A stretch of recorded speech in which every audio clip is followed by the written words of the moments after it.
Okay, so in the last few weeks, we've been learning the halachot of Purim. We don't have a lachaim here since it's Purim. We'll save the lachaim for Purim. I have a cup of tea here. You can join me for a cup of tea. And I said the bracha already, but we'll remind the halacha that if you hear a bracha online and live, you can say amen. Recorded, you do not say amen, but if you hear the bracha online, so you do say amen. And okay, so let's begin. We will learn today, Bezrat Hashem, the halachot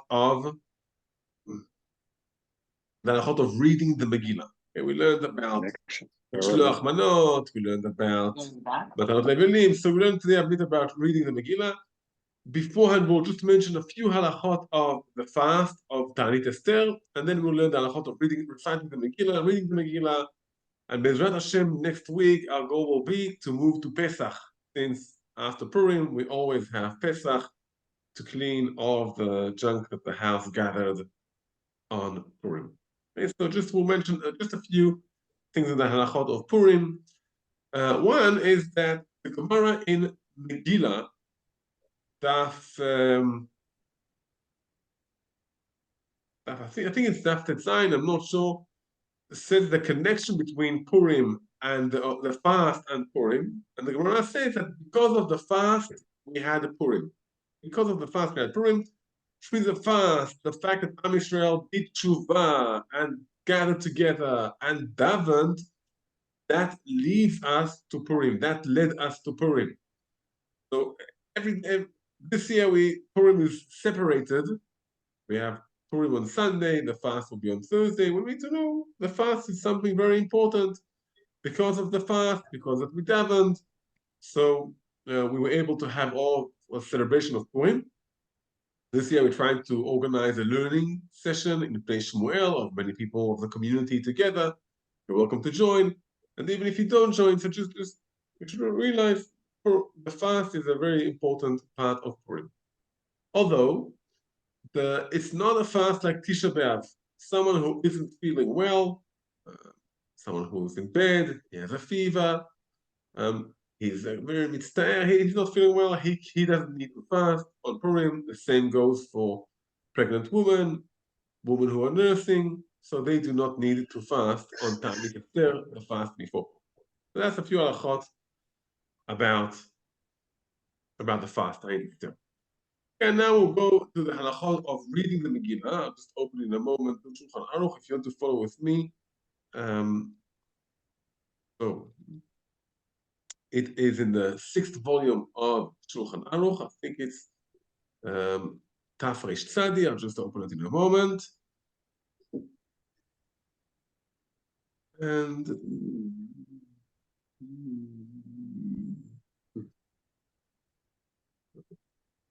start from Taf Reish Pei Tet, and then Taf Reish Tzadi. Okay, so that's what we'll start, and then out of Taf Reish Pei Tet, we mentioned it a bit beforehand. We'll just mention it again, and we'll move to Taf Reish Tzadi. So says the Shulchan Aruch, everyone needs to read the Megillah, and we also bring the children to shul to hear the Megillah, Din Chinuch. Din Chinuch, we'll get to that halacha later, and that's why we also started from here. Another very important halacha, which we also discussed a bit, I think it was last week, that's why we won't discuss it too much. Now, that you don't need to read the Megillah, also someone who hears from a person who reads the Megillah is Yotzei Yedei Chova.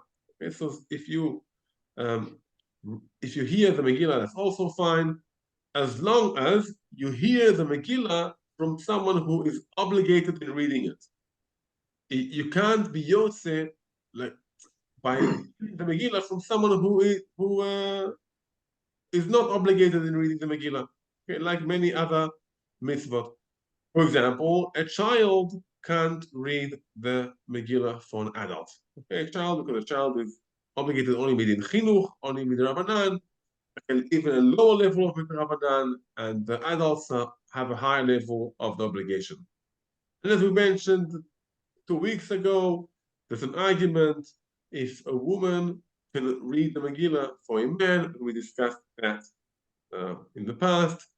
The same idea as we discussed in the past. The Rama said that if a woman reads for herself, she says lishmoa Megillah. She doesn't say likro Megillah. She says lishmoa Megillah because the obligation for a woman is hearing the Megillah and not reading the Megillah. All of this we discussed in the past, and we're moving to the next siman, Taf Reish Sadi, that's our topic for this evening. And we have here quite a few interesting halachot. We'll just read the beginning, and then I'll give you questions which I had a few times. I read the Megillah.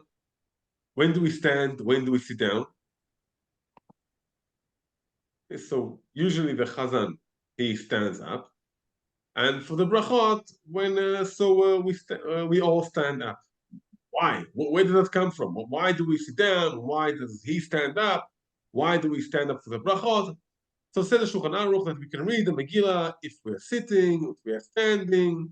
Okay, everything is fine for reading the Megillah. But when we read it in public, tzibur, so the best way is to read it while standing. And that's not because of the Megillah, it's because of the honor of the tzibur, to respect the tzibur. Someone who's a chazan, he should show he's a chazan and stand up when he reads the Megillah.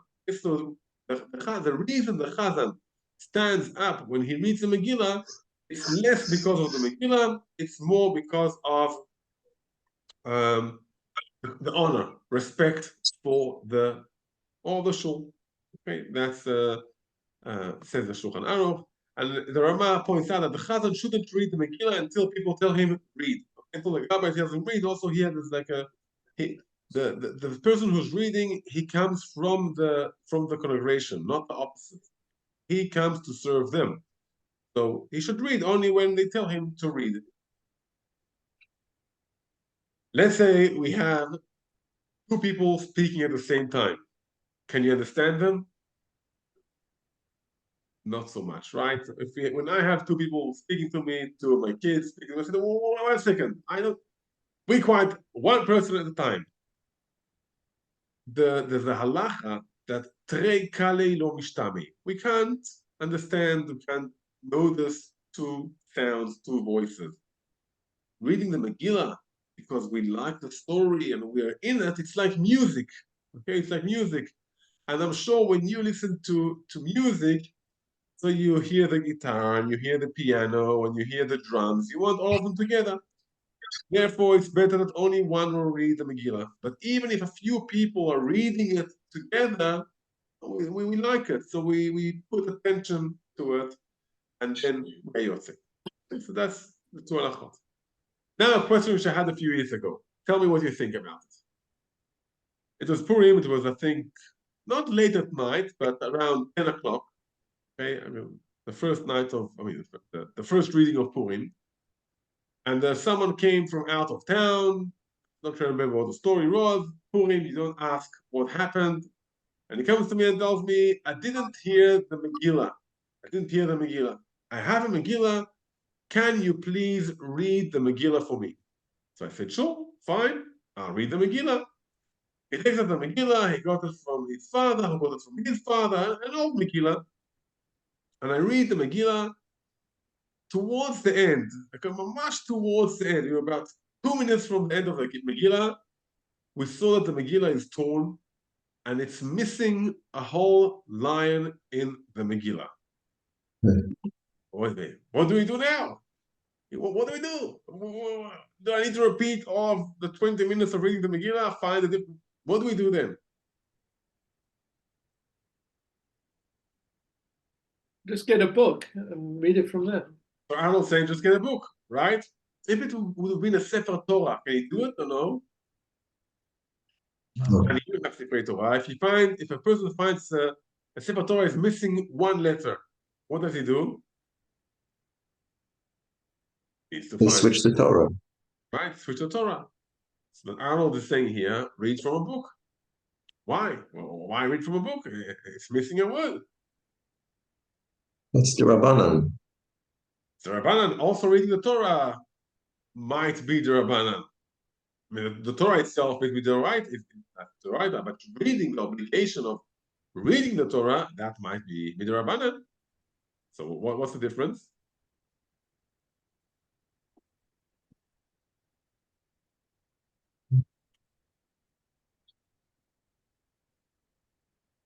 The Megillah is part of the Tanakh, part of the Bible. Okay, so on one hand, we treat it like a Sefer Torah. On the other hand, it's called Igeret. Okay, it's Igeret HaPurim Hazot. And we have a few meanings for that being an Igeret. Igeret, the main part of an Igeret, the main purpose of an Igeret is to announce something you should know, what happened. So on one hand, the Megillah is part of the Tanakh. Okay, it needs to have all of the words in it. On the other hand, it's called an Igeret. For an Igeret, it's enough just to have the main story, most of the book. So we have to balance between them. We need to read all of the Megillah, but only most of it needs to be read out of the book itself, out of the class, out of the Megillah. If a few words here and there are not read from the Megillah, that's fine. It's kosher. It's not like a Torah, because it's called Igeret. Okay, and as an Igeret, it's fine if a few of the words are not written inside. Okay, so as Arnold said, missing a word, open a book and just read that word from the book. The same, very common halacha. Usually the rabbi said that every reading on Purim night and day, what happens if there was too much noise in Haman, you were not paying attention and you missed a few words? Do you have to read it from the Megillah or can you read it from a book? Dan says, read it from a book. Open your Megillah you have in your hand. Open your Siddur or your Chumash or whatever, and just read the words you missed out from a book. Read the words you missed out from a book. As long as you hear in the end all of the Megillah, and you hear all of the Megillah in the order it is. Means you can't read first Pasuk Aleph, and then Pasuk Dalet, and then go to Vav, and then skip back to Bet and Gimel, and then go back to Hey. It needs to be in the order of the Megillah. Okay, so as long as you hear all of the Megillah, most of it is read out from a book, a kosher Megillah, and you hear all of the Megillah in the right order, so that is fine. That's fine. Okay, so if I missed a word here and there, I can read it from my book in front of me, and then read fast. Yes, I can make a casserole with fish, tilapia. Right. I can make it with tuna, or I can make it with tofu. Again, it's different vegetables. Tofu. Okay. I think we have here another discussion with us, so we can enjoy the fish. Okay. I'm meeting everyone. But obviously, if you want to add a question, just feel free. Okay, just meeting everyone, just so you can unmute yourself and just so you won't have any interruptions. But okay, feel free to unmute yourself and add and. Okay, so that's the between the Igeret and being a book of Torah. Let's continue in the Shulchan Aruch. Another thing called an Igeret and a Torah, another thing. How does a Torah scroll look like? Wrapped up, right? It's wrapped up.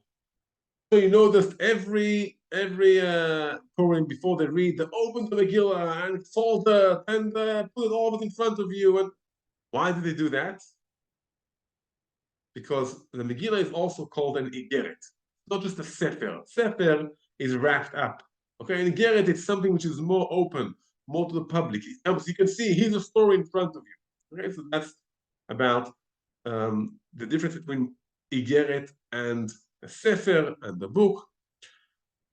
If we mention this, we'll just mention halacha in the end, after reading the Megillah, before we say the bracha at the end of the Megillah, we fold the Megillah.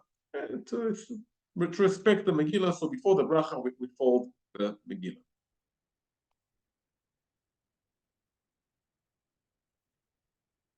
Okay, here's another question. Okay, I read that was quite a few years ago. think that I was reading the Megillah. I think it was me reading the Megillah for women.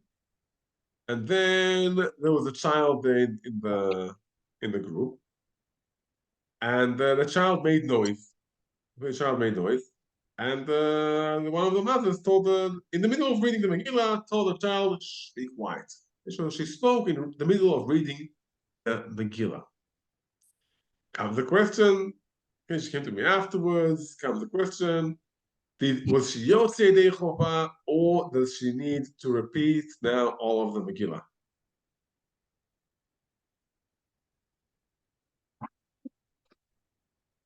Okay, so someone I would say we that? always make noise during the reading. They usually make noise with how do you call it? With Haman. I'm not sure these days how much noise we'll have this year. These soldiers asked not to use the explosives as noise. Now, sure, we don't do it in any case. But so she spoke. Okay, she spoke. It's what happened in some places. So much happy about Purim and killing Haman, and they actually now go on a dance of 5-minute dance, or clap their hands and hum a song about Purim in the middle of the Megillah. Is that fine, or it's a problem?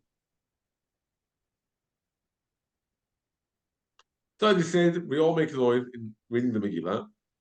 But based on the Gemara, or actually a Mishnah, in the beginning of Perek Bet in Masechet Megillah, the Mishnah says, Kra'a serugin yatsa. Serugin is I read, I paused, I read, and then can stop, continue. So as long as I read all of the Megillah and I continue from the same place that I stopped, and even if I had long breaks inside the Megillah, so that's fine. Okay, that's fine. I'm Yotzei Yedei Chova. Obviously, the best way is to read it and not forget about it. But even if I had long breaks in the middle of the Megillah, I'm Yotzei Yedei Chova. The Rama adds, even if someone spoke in the middle of reading the Megillah, okay, he spoke to his friend, so even then he's Yotzei Yedei Chova. Okay, even then. Although, says the Rama, to someone who spoke, he said, don't speak in the middle of reading the Megillah. And there's someone who doesn't tell him, shh, don't speak. I think in the case of a mother who's very nervous about the Megillah, she's trying to quieten, to calm down her baby or child, so you don't tell her, don't speak. She doesn't want to speak. She wants to listen to the Megillah. But even if someone spoke in the middle, as long as he heard all of the Megillah in the right order, he is Yotzei Yedei Chova. And here we mentioned in the right order, and obviously someone who reads the Megillah not in the right order, so it's not Yotzei. If someone read the whole Megillah, he was busy in the middle, he didn't hear two psukim, he continued, and then at the end he said, I'll repeat the two psukim which I missed, it's not Yotzei Yedei Chova. You have to read the whole Megillah, and if someone stopped, he paused in the middle, he should start from there again, until the end. Until the end.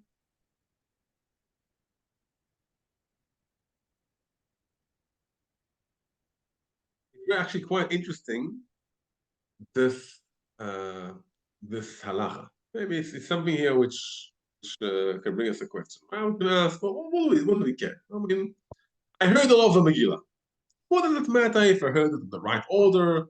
I did not hear it in the right order. In the end, I heard all of the Megillah. In the end, I know the story. What does it matter what order I heard the Megillah? Who cares? Okay, I know Haman, I know Mordechai, I know what happened. So what does it matter?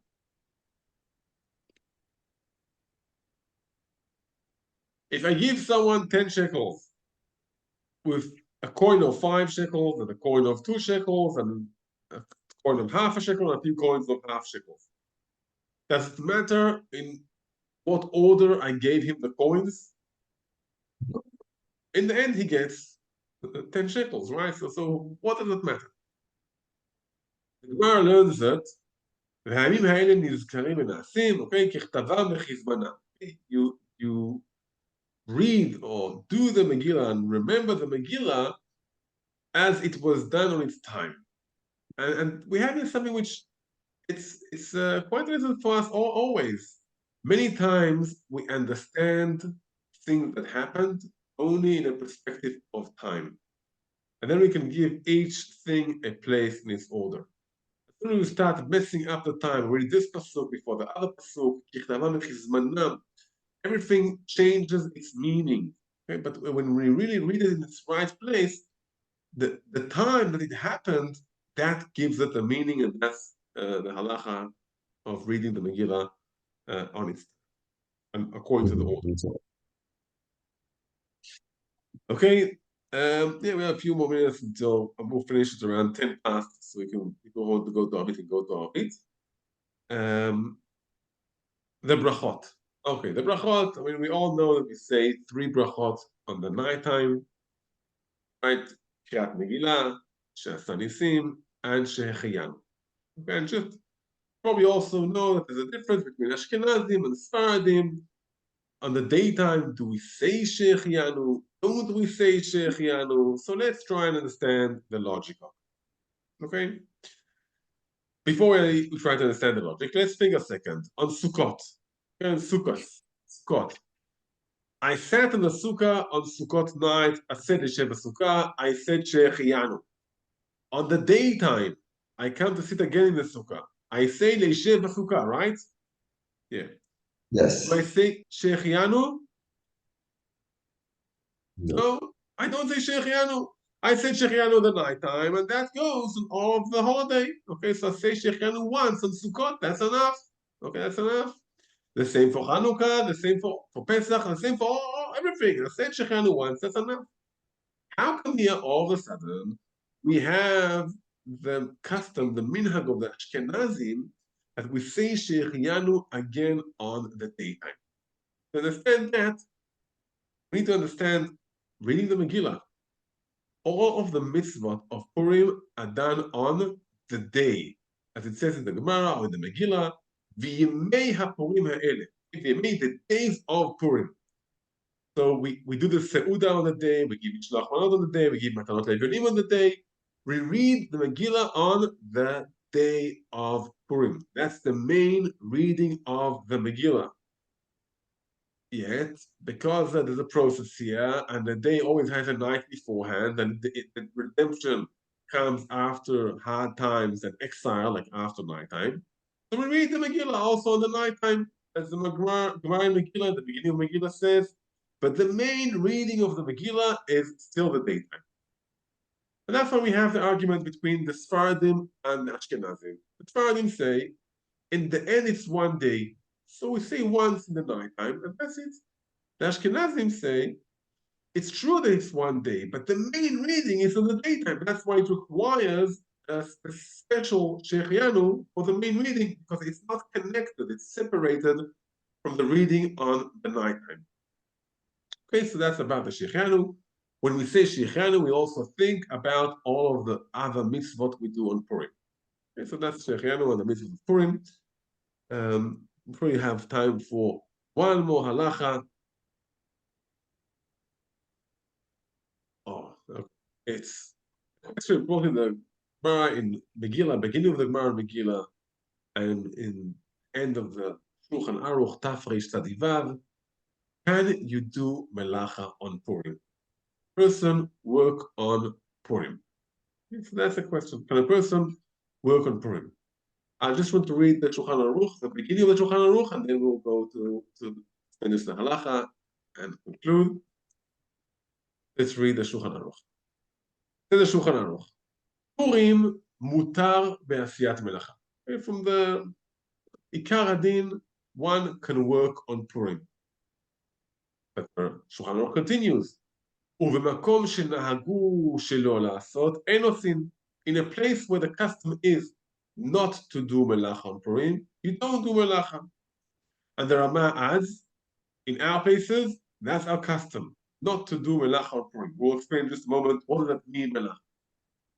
And the Shulchan Aruch continues, the person who does melacha, he doesn't see any profit from this work on Purim, unless it's something which is a happy melacha. It's building something happy, it's writing Chidushei Torah, he's doing something very happy. Okay, and you can do any melacha of mitzvah you can do on Purim, and so that's the melacha. We have two questions. First, when does this halacha apply? Day, night, 2 days of Purim. So that halacha applies only for the daytime and only for Purim in our city. So in Ma'ale Adumim, it will be only on the 14th, only in Yitalet. In Jerusalem, it's only on Tetzvav. Okay, so only the day and only the day of Purim. And you can do melacha on the nighttime. You can do melacha on the nighttime.